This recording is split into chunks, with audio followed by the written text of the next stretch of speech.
తెలంగాణలో అదో ఏజెన్సీ గ్రామం. ఆ ఊరు పంచాయతీగా ఏర్పడిన నాటి నుండి నేటి వరకు సర్పంచ్ పదవితో పాటు వార్డు మెంబర్లకు ఎన్నికలు లేవు.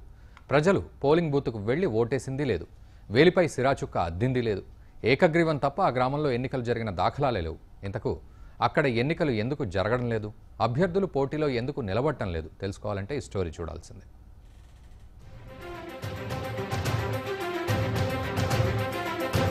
తెలంగాణలో అదో ఏజెన్సీ గ్రామం.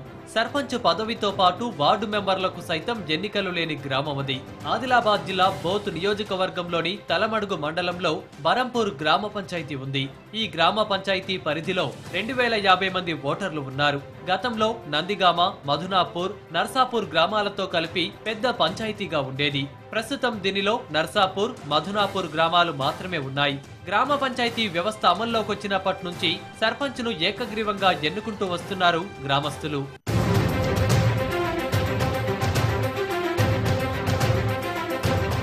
1964లో గ్రామ పంచాయతీగా ఏర్పడిన నాటి నుంచి బరంపూర్లో సర్పంచ్ ఎన్నికలు జరగలేదు.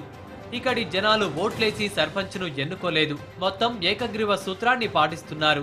ఇప్పుడు రిజర్వేషన్లో భాగంగా ఎస్సీ మహిళకు సీటు కేటాయించడంతో గ్రామస్తులు ఈసారి కూడా ఏకగ్రీవంగానే సర్పంచ్ను ఎన్నుకుంటామంటున్నారు. ఈసారి కూడా సర్పంచ్, ఉప సర్పంచ్, వార్డు మెంబర్ల ఎన్నికలు ఏకగ్రీవానికి ప్రయత్నాలు ప్రారంభమయ్యాయి. గ్రామాభివృద్ధి కోసమే సర్పంచులను ఏకగ్రీవంగా ఎన్నుకుంటున్నామని, భవిష్యత్తులోనూ ఇదే పద్ధతి అనుసరిస్తామని ఆ గ్రామ యువత అంటున్నారు. 68 నుంచి మా స్టార్ట్ అయిన కాడికెళ్ళి మా గ్రామ పంచాయతీ ఏకగ్రీవంగానే నడుస్తున్నది. మాది ఇప్పటికైనా కానీ మాకు వయస్సు వచ్చిన కాడికెళ్ళి సుఖ మాకు ఏకగ్రీవంగానే ఉండే. మళ్ళీ మేము మా గ్రామ పంచాయతీల ఏజెన్సీ ఏరియా కాబట్టి మాకు నేను 98 నుంచి 2001 వరకు ఊరోళ్ళు ఏకగ్రీవంగానే చేసిండ్రు. మళ్ళీ ఆడికెళ్ళి ఇంతవరకు ఇప్పటికైనా కానీ ఏకగ్రీవంగానే నడుస్తున్నది. మా వాళ్ళ గొడవలు ఏం లేదు. మా ఊరు డెవలప్ కొరకు వయస్సు 5 లక్షలు ఇచ్చిండు.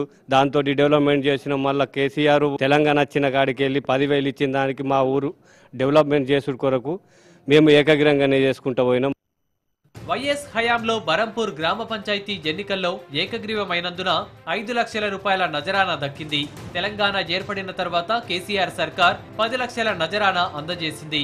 ఈ నిధులతో గ్రామంలో పలు అభివృద్ధి పనులను పూర్తి చేశారు.